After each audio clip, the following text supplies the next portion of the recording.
Lorraine Sullivan. Hi. But this is not ready for prime time situation. Having never done this before, I'm going to see what I mean?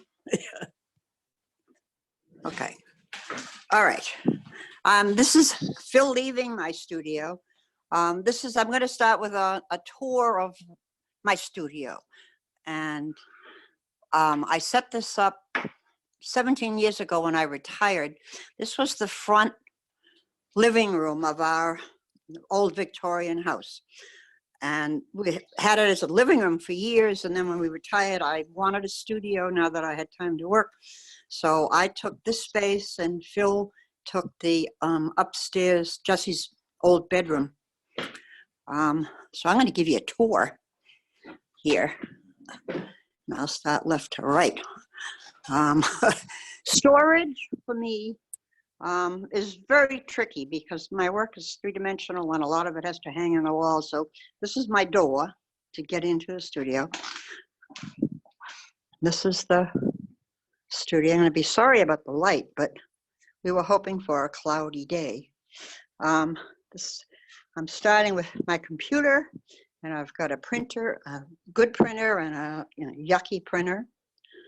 And as I said, this was a living room, so it kind of looks like a living room. I have work stacked to the ceiling and down to the floor. That's better. Nice fireplace. When I first started working, I was doing paintings. I'm making art. And then when I was done, I would take a break and arrange my stuff. And I am, since a little kid, a lifelong collector of junk, of things, just that I found interesting. And I had boxes and boxes of them. And I would set them up on my mantle, like in the living room, and keep rearranging and arranging. And after 6 months of painting, I decided my reward is to play with my found objects. And that should be my art, not my reward. So I pulled out all the stuff and went to town.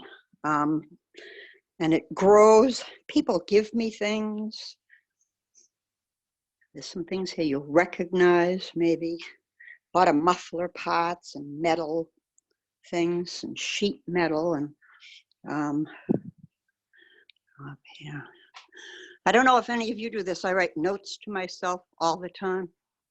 Really, literally to myself. Like, yeah. It's not the finding of a thing. It's so hard to read. It's what you make out of it after it is found. So these are all, oh, there's a gun, elements. And as I said, people give me things. I open sometimes the front door to get mail, and there's stuff there. In my studio, I have work hanging, older pieces. So it's a combination of raw material. This is my palette. This is more notes to myself. This is, if your art is good, you will go to our heaven. I set up relationships, and then that was from a signage for a show. And then my daughter, Jessie, writes, I quietly lull them into false security. She's a wise ass. So she adds, so I keep these messages all over the place. Saint Sebastian, I'm a big fan of Saint Sebastian. Some of the stuff that I love, gauges, things with numbers, and of course, rusty things. And I rearrange and rearrange the stuff, and eventually it gets used. I have a very good visual memory, and I'm able to remember kind of where things are. I've organized, I got some IKEA storage units, and I use these to store stuff. And there's a sort of a logic to it, my logic. There are sheets of things, the electrical things, metal things.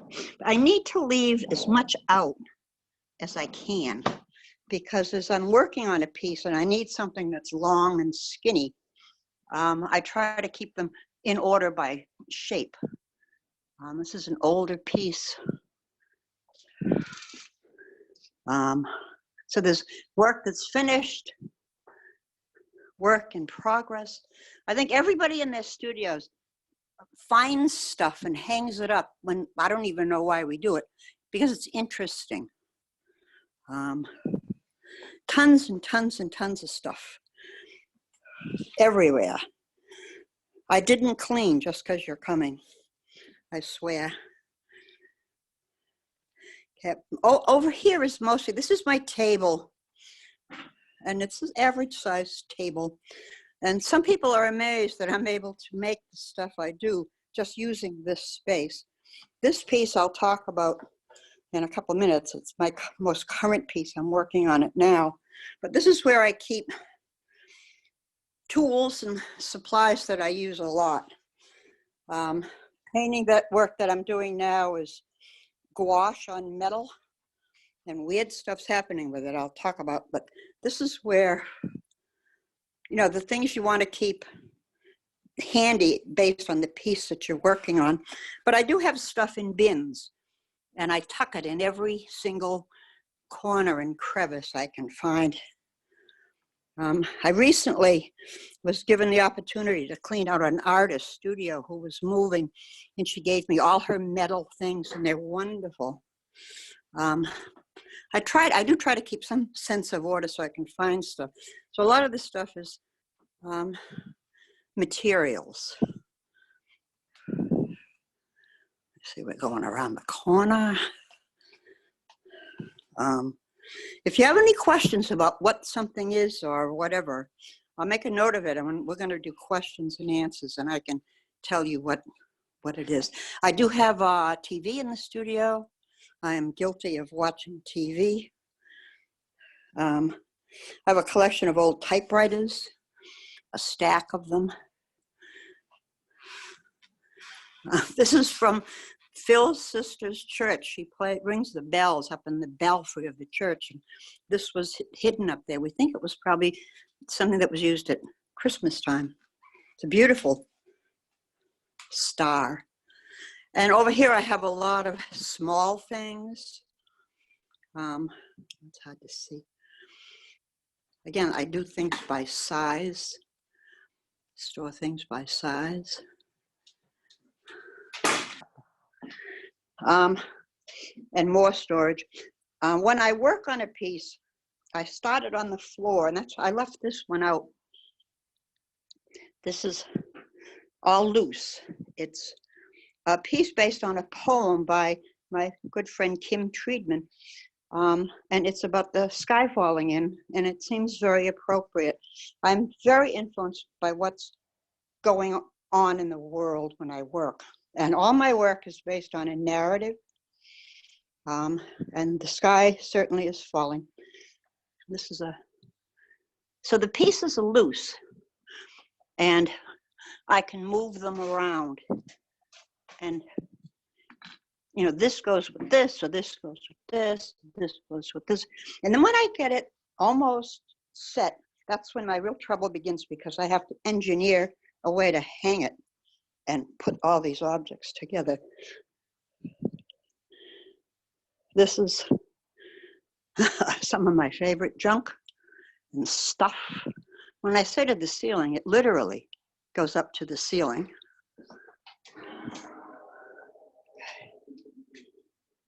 I'm very fond of foundry molds. You know what foundry molds are? They're wonderful to work with. It's just stuff that I like the way it looks, and I think it has potential. It's a piece about me looking at my grandmother and father's wedding picture, my mother's and great-grandmother and mother's wedding picture. Very hard to see. But to the ceiling, stuff to the floor.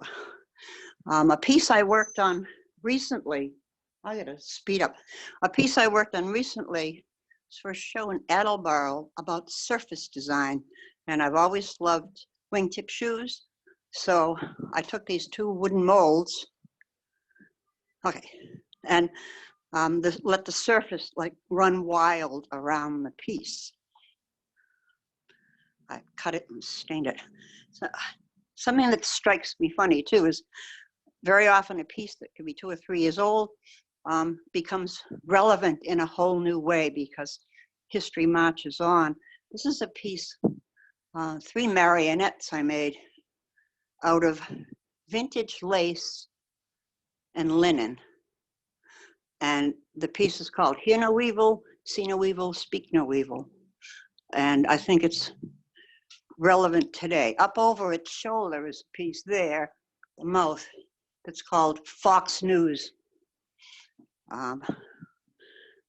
Printer. I keep many pieces going at the same time. Here I have a whole bunch of little things going.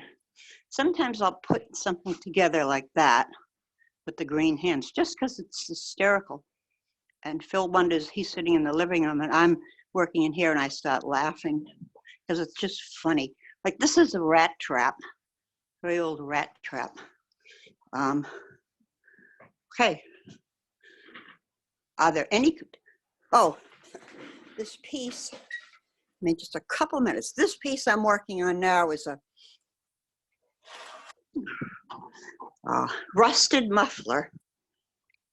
And I got it from that artist that was moving. Look at the feet. See the feet at the bottom?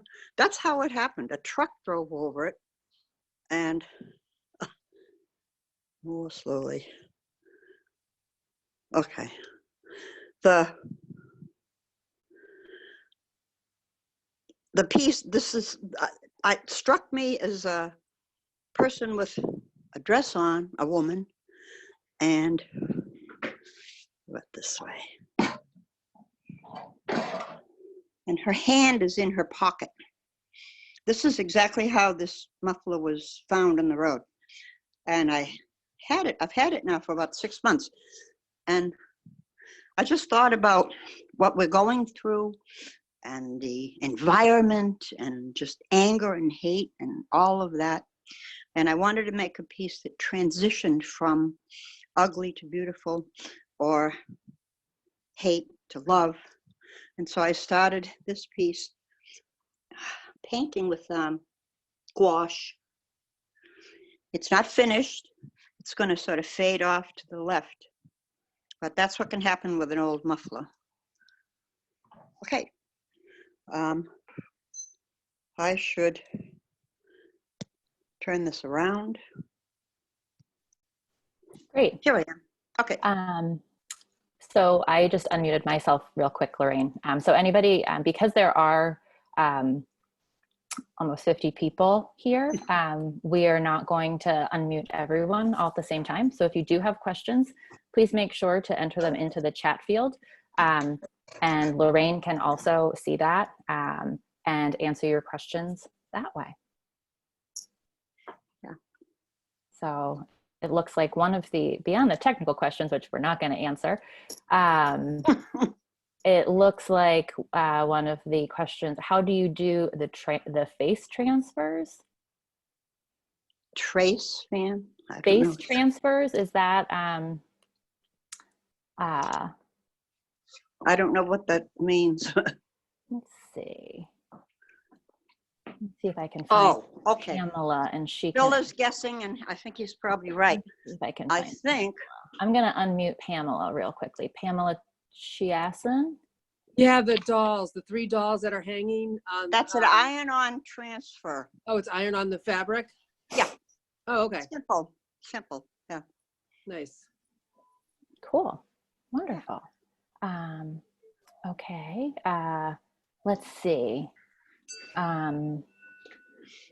Tracy says, how are you keeping inspired right now in regards to what's happening all around us?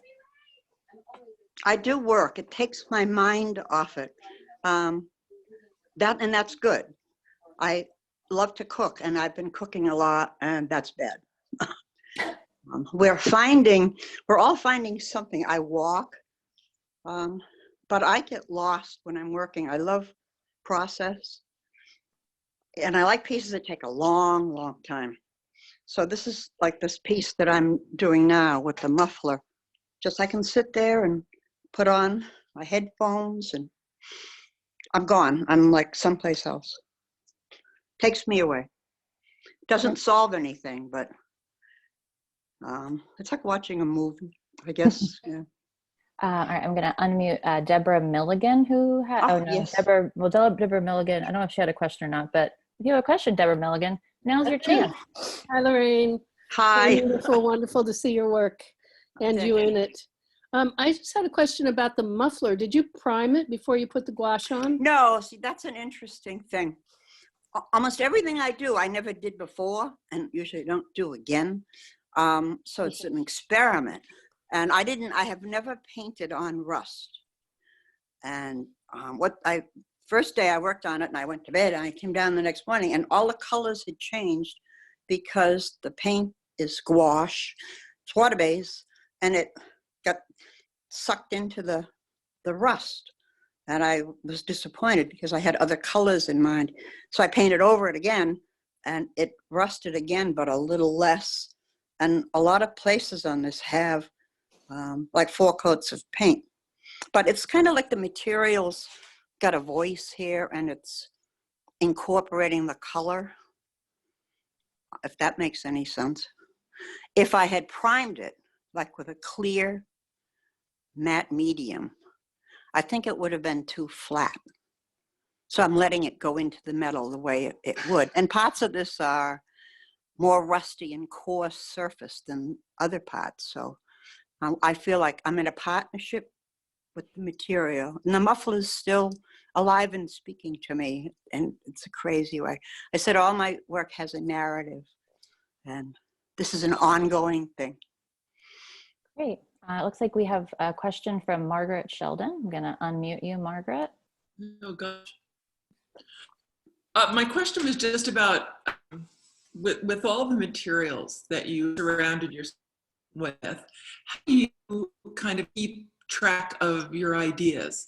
Do you use sketch pads or jot down things on note paper? No.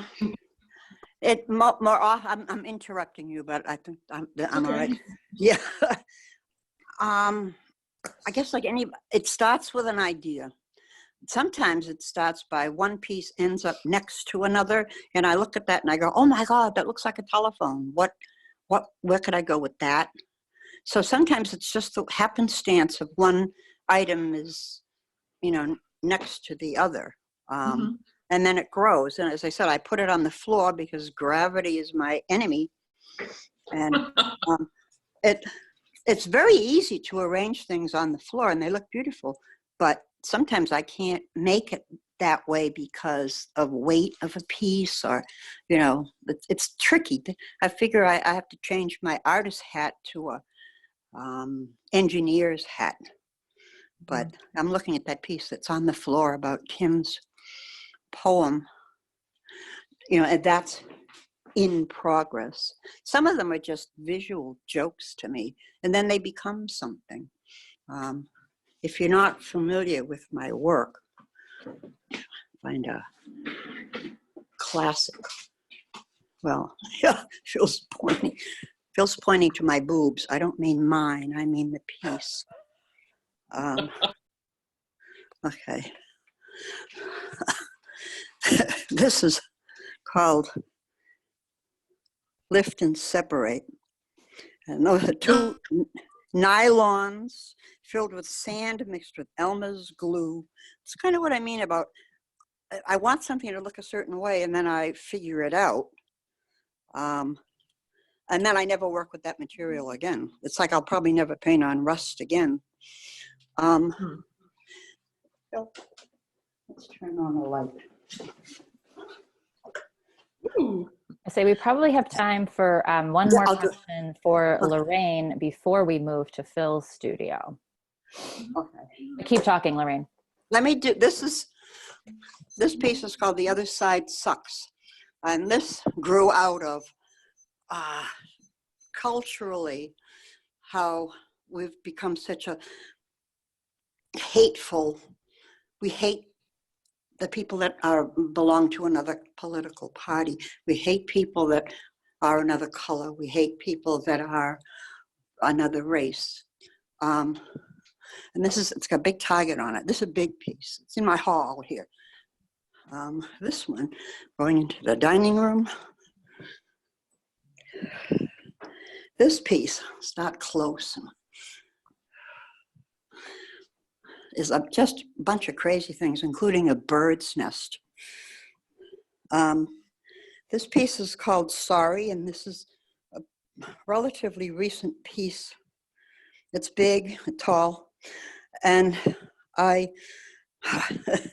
am, how do I say? I made this piece when I was going through chemo, and the title of the piece is Sorry. So when I say there's a narrative to all my pieces, this, if I look at it for another minute or two, makes me cry. And it's the saddest thing I've ever made. And it's that the flower is fake. It's a plastic flower, but it's so sad.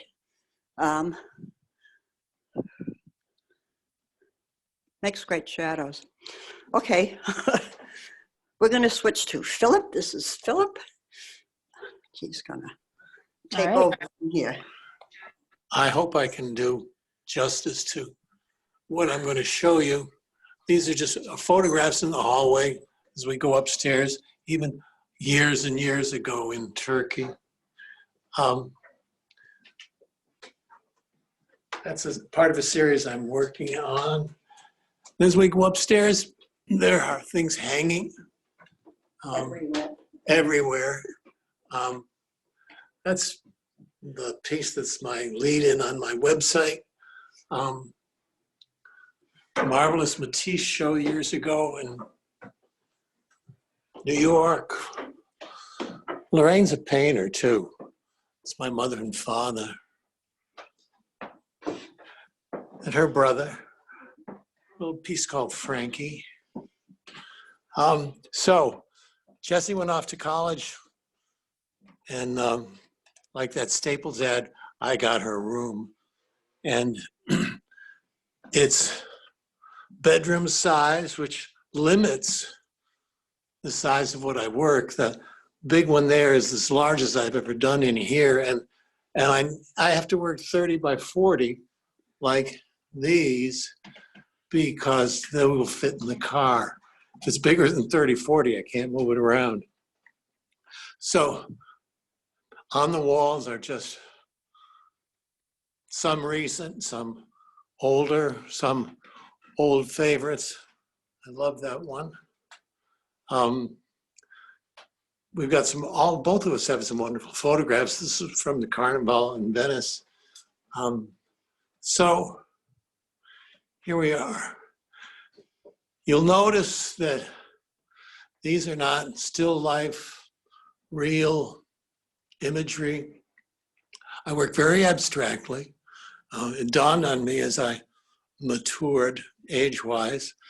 I didn't have to paint from a still life.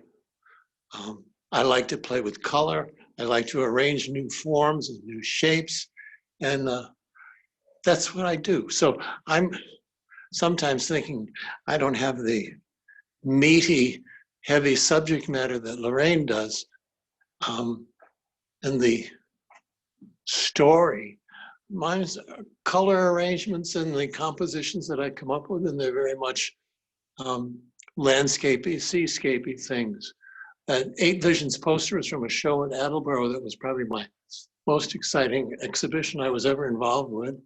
A very, very nice show that Lorraine did the design for, that was with Tim Wilson and Kevin Duffy and Lorraine, and I had Cambridge.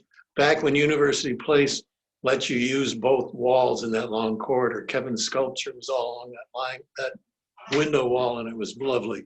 So my supplies, I love liquid acrylics, love them. I also have traditional acrylic kind of things. Acrylic paint, I found a great way to keep it in these little takeout containers. An amount of paint can last a couple of weeks with a good lid on it, as opposed to drying overnight. The liquid acrylics are a different ball game, and they dry quickly.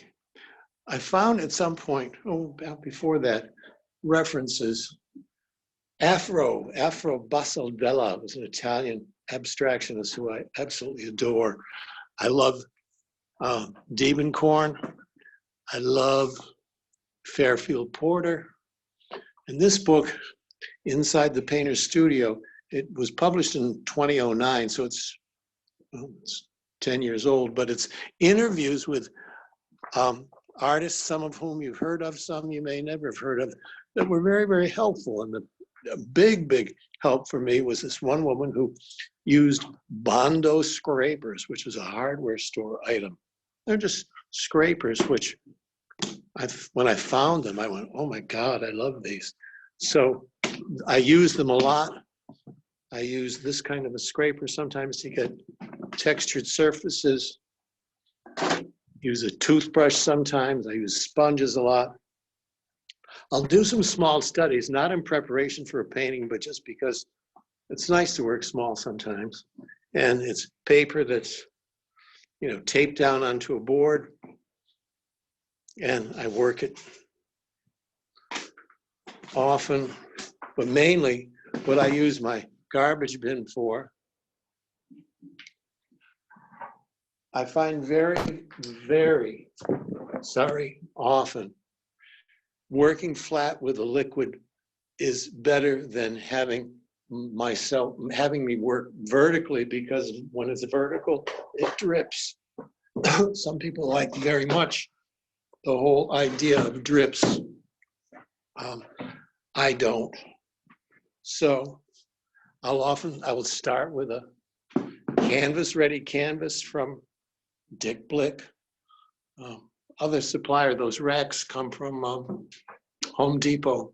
They're not expensive, and they work for what I need, although you can see I'm running out of space. A canvas ready stretcher. Excuse me. I used to build my stretchers, and that old slogan of measure twice and cut once, their stretching canvas is a pain in the rear. And I figured, I don't have to do that anymore. I'll spend some money and get a canvas ready, beautifully stretched canvas, much better than I could do myself, and it's worth the money. And the beauty of these and the way things are currently now, you don't have to frame them. So unlike a photographer who's got to frame it, glass, the whole bit, a sculptor who has stuff that weighs a ton, it's really, not framing's nice. And they look much better because you can see I've got 1/4-inch lattice on a lot of stuff, and I have a saw that allows me to get a 45-degree angle, but I always screw up the measurements. So I love the canvas ready things.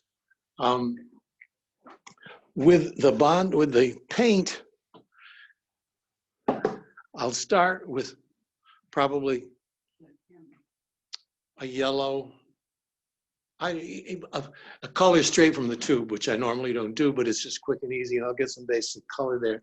And then I'll go over to what I've got currently going, which are more neutrals, quieter, more subtle color that I start putting into. And there are various stages. I don't know where this one's going yet. I'll often find, because I work not one at a time, I don't start with one canvas and stick with it. I have a short attention span, but also I like to work on more than one at a time. And so I'll use some of the color I've got already mixed up and throw some in. And I'm creating a composition. I'm creating a sense of problems. It's not a pretty picture. I really don't know where it's going to go, but it begins to get to a point where I've created a whole set of problems that I have to solve. And sometimes I have to leave it. And sometimes I go back to it and I go back to this and I say, well, I kind of like that. There's still things I have to do and I don't know exactly what it's going to be. But the process of adding color, I love seeing how one color is underneath another color and the shape that's created. A lot of it's accidents, but you then will control it with sometimes with sponges to remove some, to create some, and then at some point getting paint and actually have it in the wrong hand. Let's imagine there's paint in the brush. I end up starting to add paint into an area, sometimes using my finger, sometimes using my brushes, sometimes taking a scraper and say, oh, this part really stinks, and I'll lay some color down and just move it around. One thing I often forget is that if I don't really scrape it, I'm going to end up with a textured surface that's going to haunt me. Sometimes that textured surface works out like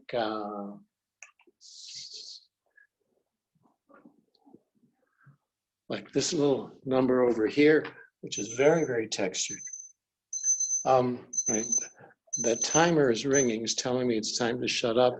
Couple other things. That painting on the door was our child's early painting. She was in 6th grade and she did this and we both said, oh my, she's good. And she is.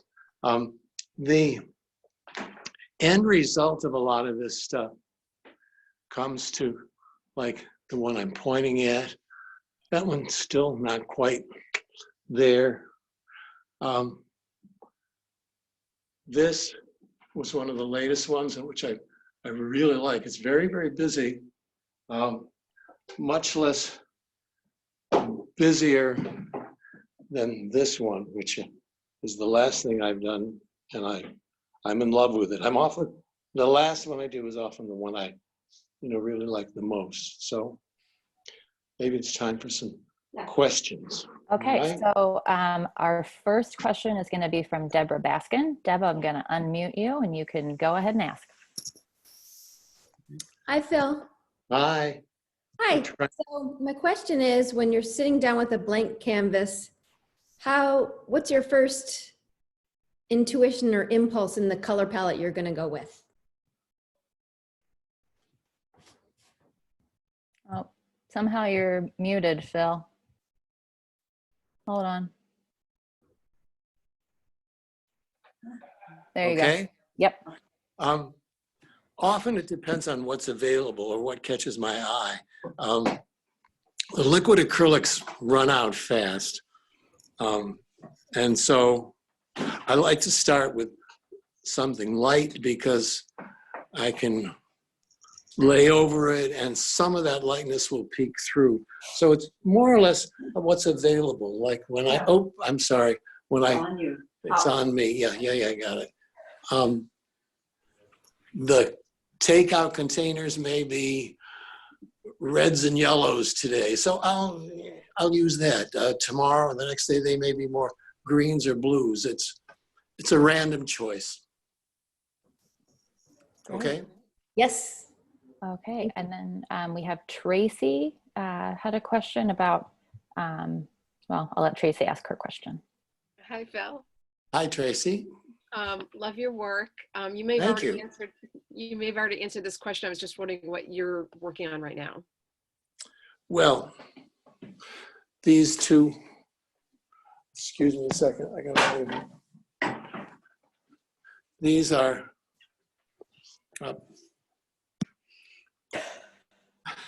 I'm the assistant. right. There we go. This and this right now are at a point where this one is almost where I want it to go. This one's too weak. I have to look at it, turn it around, turn it upside down, take it outside and look at it in daylight, which makes a huge, huge difference. So that's what I'm currently working on. The last one was the red one I had showed you before, which is only a couple weeks ago. Okay. All right. Thank you. So I don't know if that answers your question. Yes, thank you. Thank Great. you. All right, and we have a question from Deborah Milligan. I'm going to unmute her. Oh, wow. And we also had a question about your medium, and I'm just going to answer that as that Phil works in acrylic. It's in acrylics. Acrylics because oil paint, I haven't done since grad school, and it's in the studio that I had there. And this is, you know, oil paints are wonderful. They permeate the whole household, however. So acrylics I've grown to love, and I really like using them. So Debbie, what's your question? Hi, Phil. Beautiful. This is this is a difficult question. I don't know if you can answer it, but it comes to mind with the kind of work you do is, how do you know when a painting is done? I know, sorry. No, some people say a painting's never done. And I look back at things that I loved a year ago and I say, oh my God, that sucks. So you reach a point where I look at it and I say, you know, I really like that. And that's kind of sets a signal to me so that when I feel that, again, I can't point to another one without screwing this up. If I turn myself, like the one behind my head, I looked at it and I just said, that is really okay. I like it. That told me I wasn't going to be working on that again. This one down here, which was a reject from the blue show.